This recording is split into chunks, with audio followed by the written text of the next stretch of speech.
ನುಂಗ ಕಷ್ಟ, ಅದ್ರ ಹೊಟ್ಟೆಗೆ ಇಷ್ಟ. ಬೇಗ ತಿನ್ಬೇಕು. ಮೈಸೂರಿಗೆ ಬಂದಾಗ ಮುದ್ದೆನೇ ತಿನ್ಬೇಕಾಗಿರುತ್ತೆ. ಈಗ ಏನ್ ಮಾಡೋಣ, ಮೈಸೂರಲ್ಲಿದ್ದೀವಿ. ಇಲ್ಲಿ ನಮ್ಮ ತಂಡದವರು ಹಂಸಲೇಖ ಅವರ ಕುರಿತು ಕೆಲವು ಹಾಡುಗಳನ್ನ ಹಾಡಲಿದ್ದಾರೆ. ಹಂಸಲೇಖ ಅವರು ಬರೆದು ಸಂಯೋಜಿಸಿದ ಹಾಡುಗಳನ್ನ ಹಾಡುವ ಪ್ರಯತ್ನ ಮಾಡ್ತಾ ಇದ್ದಾರೆ. ಅವರನ್ನ ವೇದಿಕೆ ಮೇಲೆ ಮಾಡ್ಕೊಳ್ಳೋಣ.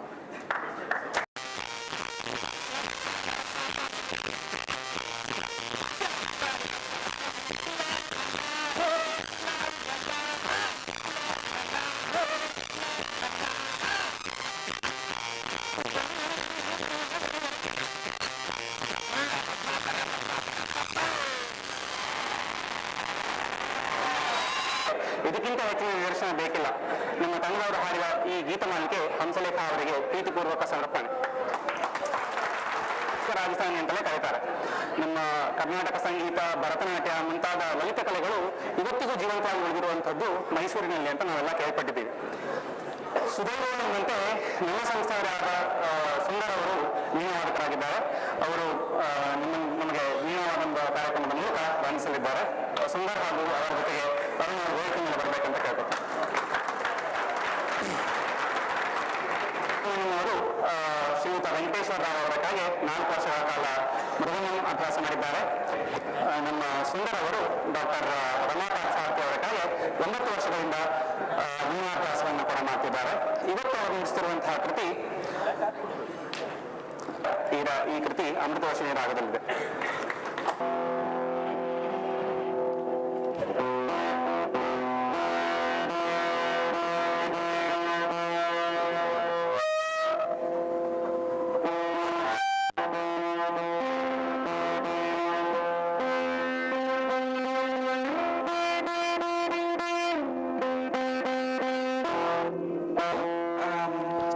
Performing one small song for you.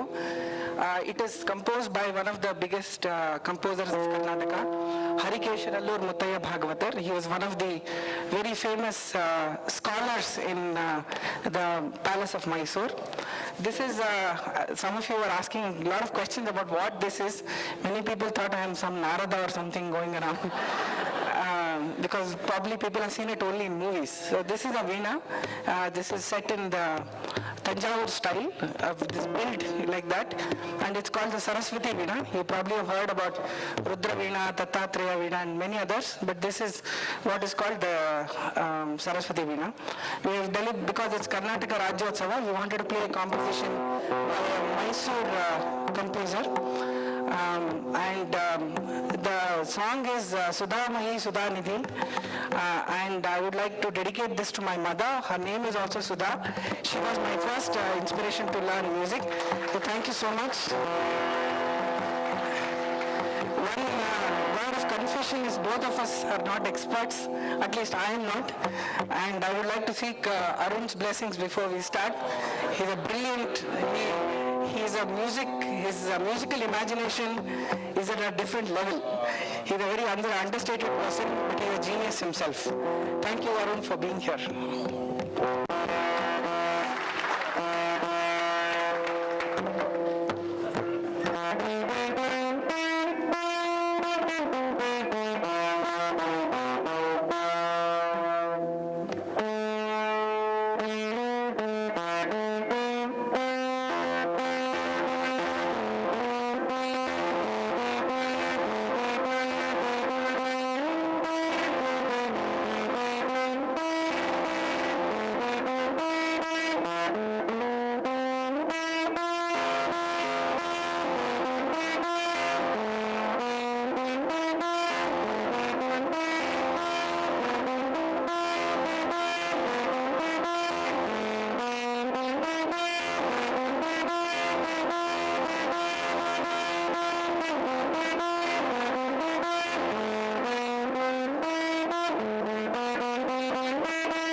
Thank you.